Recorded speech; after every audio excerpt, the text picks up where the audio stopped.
If you want to add a step counter on the POCO F7, what you can do is you can press and hold your finger on an empty space in the home screen, and after that at the bottom choose widgets.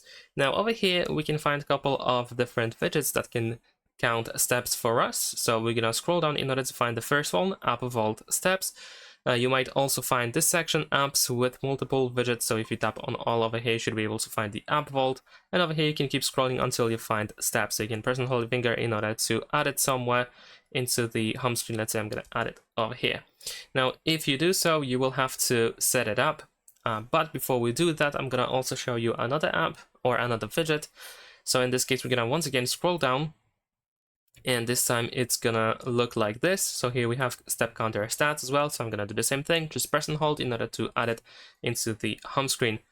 And there is also the Fitbit app, but I'm not sure if it's actually pre-installed. No, it is not. But if you go to the Play Store, there we go, then you should be able to find Fitbit, which looks like, or it is called like this.